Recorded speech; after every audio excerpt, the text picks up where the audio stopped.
Assalamualaikum warahmatullahi wabarakatuh. Ini saya nak buat sikit pasal lintasan belang ni. Lintasan belang ni warna kuning ni bukan sahaja berada di mana-mana, rumah, kawasan parking ke, sama jalan raya lagi banyak lintasan kuning. Apa itu lintasan kuning ni? Lintasan belang. Lintasan belang ni maksudnya siapa yang langgar, ya orang itu yang bersalah. Of course lah, kereta, motor yang langgar, jalan kaki kan. Dan abang kerja bahagian penguasa, kerja dengan DPJ tu berbelas tahun. Operasi bersama pun ada, tengok ni. Ini orang tak perasan.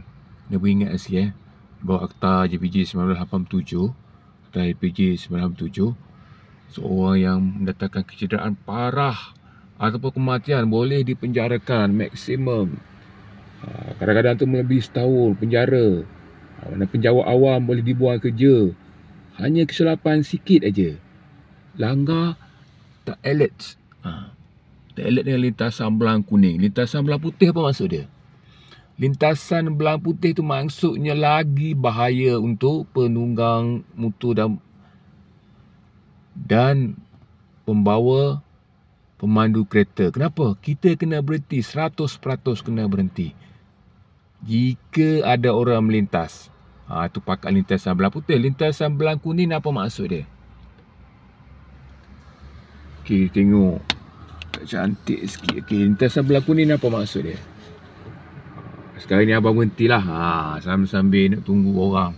Tapi memang kalau orang lalu, kita wajib berhenti dek. Sekarang ni nak lari macam mana? Sekarang ni kalau kita lari, kita langgar, lari tak boleh dah. Semua ada video, dashcam ada di merata-rata tempat. Kesudahannya kita akan didakwa dalam Akta JPJ 97, boleh dipenjarakan. Kadang-kadang tu melebihi 6 bulan penjara, denda lagi, kena buang kerja, penjawat awal kena buang kerja.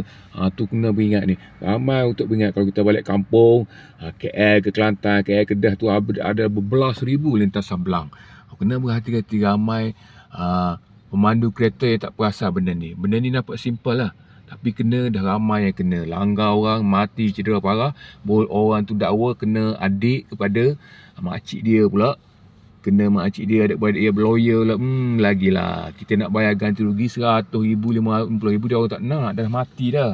Anak dah mati dah. Dia orang nak kita ni, of course lah, dia orang nak kita ni didakwa dan dipenjarakan. Of course, kena beringat ya.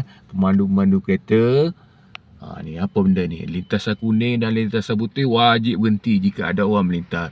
Kalau kita langgar, of course lah, kita 100% kalah. Ramai lawyer, ramai peguam yang nak ambil kes, bagi kes defend untuk yang kena langgar tu. Sebab apa? Sebab dia tahu pemandu kereta, penunggang motosikal akan kalah. 100% akan kalah.